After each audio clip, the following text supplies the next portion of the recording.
Julian Nagelsmann rejects a club. No, it's not Chelsea, it's somebody else. And he has a meeting with Chelsea coming up in the week. This is reported in Germany. But we've got a jam-packed video today, guys. Literally, when I tell you there are so many stories, this video is going to just keep you entertained throughout. Julian Nagelsmann meeting with Chelsea. Enrique and Gavi's agent meeting with Chelsea.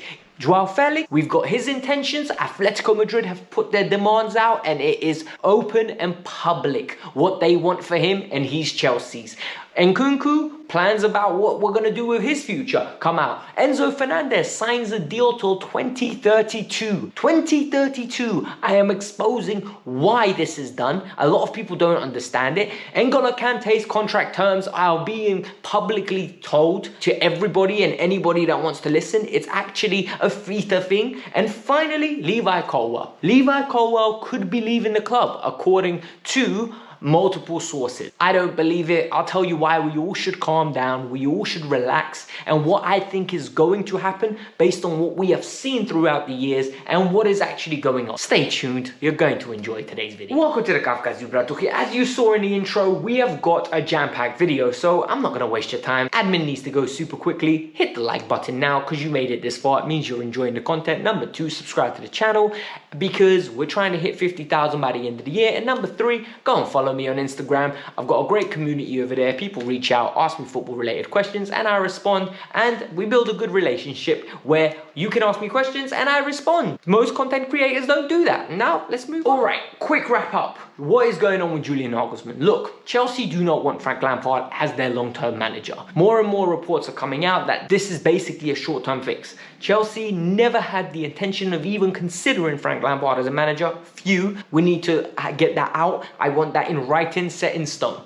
But Julian Nagelsmann was offered the Spurs job, and Bild is saying that he openly rejected them. The stories that came out that he would consider the project, that he was interested in the project, whether they were true or not, he has flat out said to them, I'm not interested in your job. Julian Nagelsmann, as Arsenal fans would say, has got bigger fish to fry. Shout out to Lee Gunner. But more importantly, what's going on with Chelsea? So Chelsea Football Club apparently are actively still in pursuit of a new manager. They are looking at Julian Nagelsmann. Bild is reporting that Chelsea are going to have a meeting with Julian Nagelsmann's people, which already took part on the phone, but now in person. Julian Nagelsmann will be present. He has been invited to come and meet them. This is good news, guys, because Julian Nagelsmann is a man that knows how to build a system. He's got a good track record at different levels of clubs. For example, Hoffenheim did a very good job, got them Champions League football. Leipzig did a very good job, solidified them as a top club in Germany. Yes, they've got money, but you know what? It has to be done. Not everyone is successful. And then he went to Bayern Munich, won a league title, was absolutely amazing in the Champions League, and got sacked for political reasons. Let's not beat around the bush. He wasn't sacked because of the fact that he was a bad manager. He was sacked because his bosses didn't get along with him. This is Tuchel 2.0, and you see sometimes personalities don't match. This is great news that we're actually going for the good candidates out there. We're not going for the unknown names. We're not going for the projects. We're going for managers that are proven and managers that actually have a good CV. Managers that should be applying for the Chelsea job. And that I really like and I really respect. A manager that I also really like and I've grown to really appreciate is Enrique. Look, Enrique's job at Barcelona is one that is amazing, and he'll always be in the history books, and it's very important to give him the respect that he deserves for what he did with MSN, how he got the midfield balance perfectly right with Rakitic, and then how he constructed a good defense that was solid enough to make up for the mistakes of potentially Neymar, Messi, or Suarez not tracking back, even though they all did have a very good work rate. His Spain teams were very good on the eye. They really had a good system, structural, fluid football, very Pep-like. I like to see it. But the issue here is, I was never convinced with his time at Celta Vigo and Roma. But the latest news is that he really impressed Bowley and co. He will be having a second interview, and Chelsea are meeting with his agent. Whether the reason we're meeting with his agent is because of him, there are reports coming out from the Catalan media that it is due to Gavi. Gavi is an 18-year-old that has broken to the scene. He plays for the Spanish team, has a great relationship with Enrique, and more importantly, has a great relationship with Xavi Hernandez. He has been a mainstay in that Barcelona team that's going to go and win the league this year. And now he could be leaving. I've had a video up a few days ago explaining the whole situation to why he could be leaving. So go back and watch that. It's literally a few days back. But more importantly, and this is the key, I'll have that tagged at the end of the video. More importantly, this is the key. Gavi's agent is trying to get him a bigger contract. I don't believe the player really wants to leave. I believe Barcelona are going to sell players. I believe Barcelona are going to reduce their wage bill. And I believe Barcelona are going to do whatever it takes to make sure they re-sign this talent. This talent, this caliber of player cannot be leaving for free.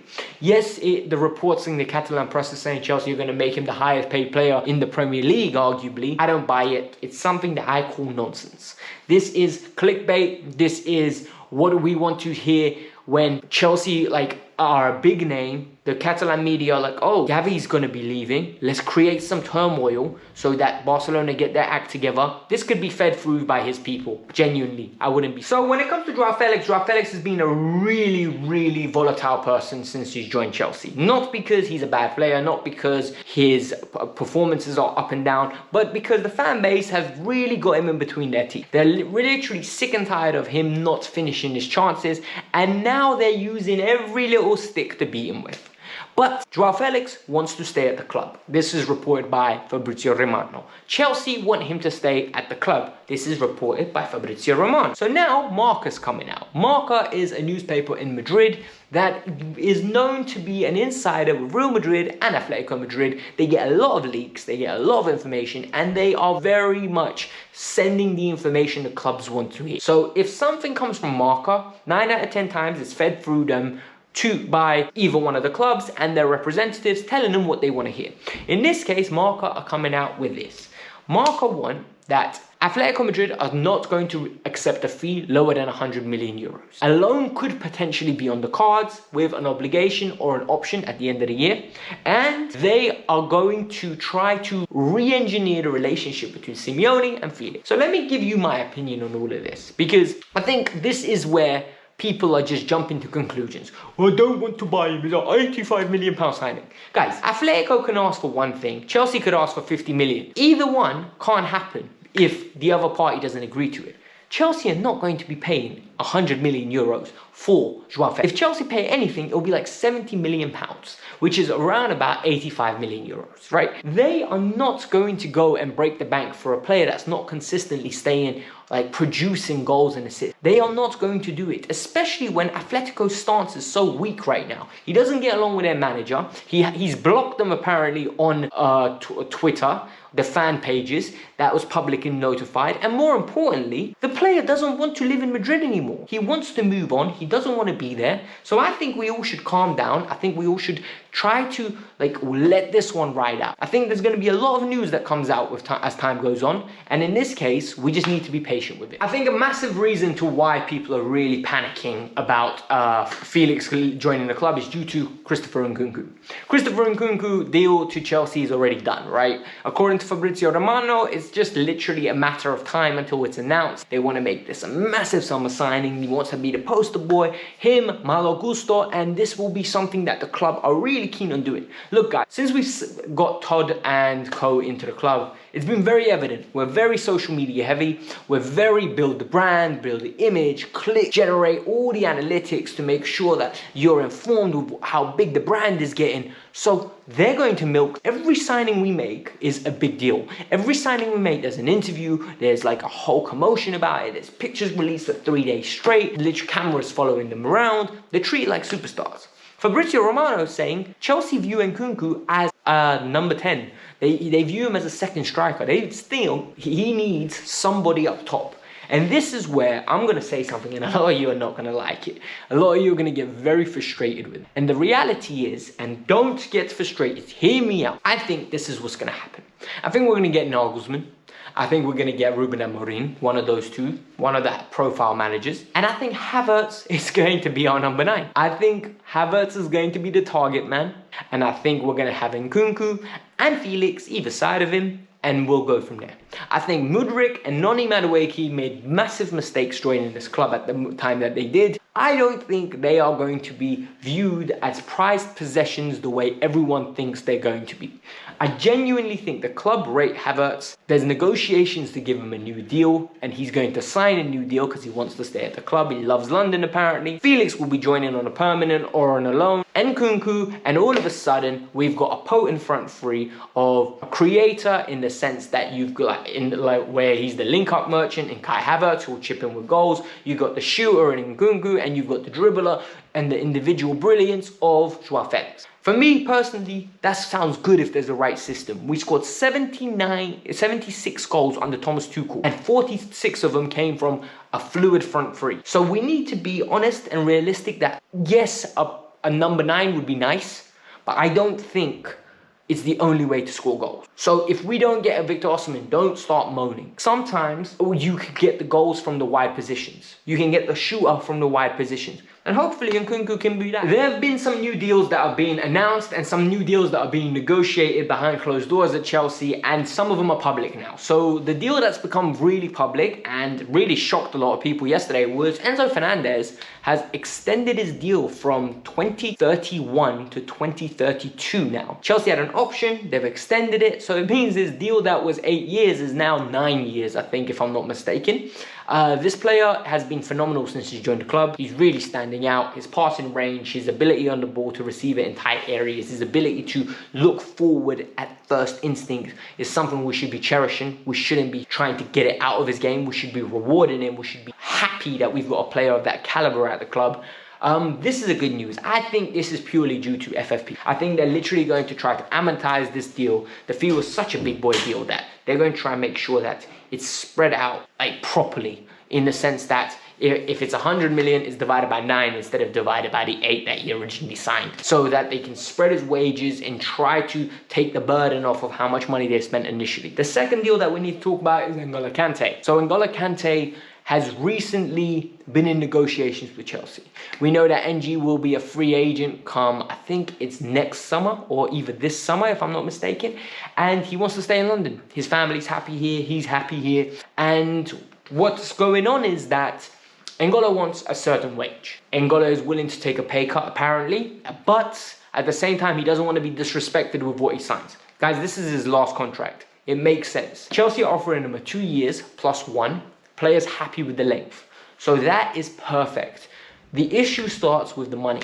There's rumors that Chelsea want him to allegedly sign a pay-as-you-play deal. So if you basically play X amount of games, you get this much.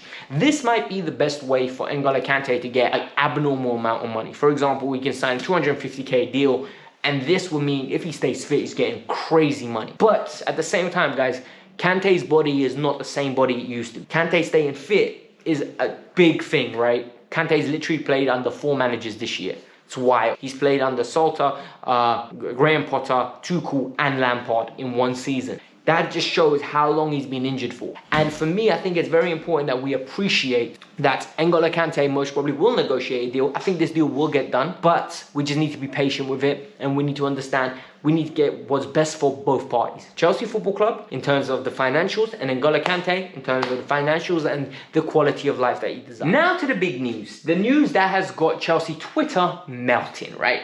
Chelsea Twitter are panicking. Chelsea Twitter are in a position where, when you think about it realistically, they don't understand what's going to happen. So today, news came out that Levi Colwill potentially could be getting interest from other clubs, Manchester City and Liverpool. And people are coming out and saying, oh my God, Levi Colwill's going to leave. We sold Guehi, we sold Tomori. We're going to do the same thing. This is a triple threat of mistakes. What are Chelsea doing? I'm going to tell you to calm down. Levi Colwill has a contract till 2025. Levi Colwill has proven he can play in the Premier League this year by his appearances at Brighton. The team is above us, most probably going to make the Champions League based on the injuries Manchester United are having at this moment in time. And we also need to understand that Levi Colwill has a pathway at Chelsea. Badiashile, Fofana, Levi Colwill, Koulibaly, and Thiago Silva in the back 3 system is perfect. That is all the options you need.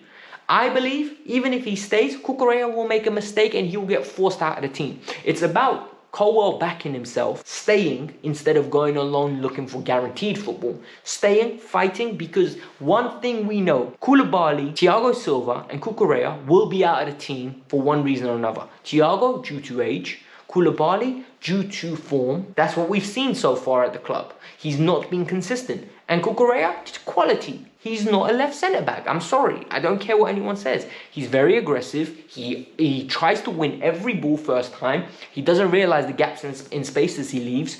And he's a problem. He's a calamity at times. Good player, like at Brighton. But now that the levels have changed, hopefully he adapts to Chelsea. What I think is going to happen is this. I think Levi Colwill's people have put this information out there to show to Chelsea, listen, I'm getting a lot of interest elsewhere.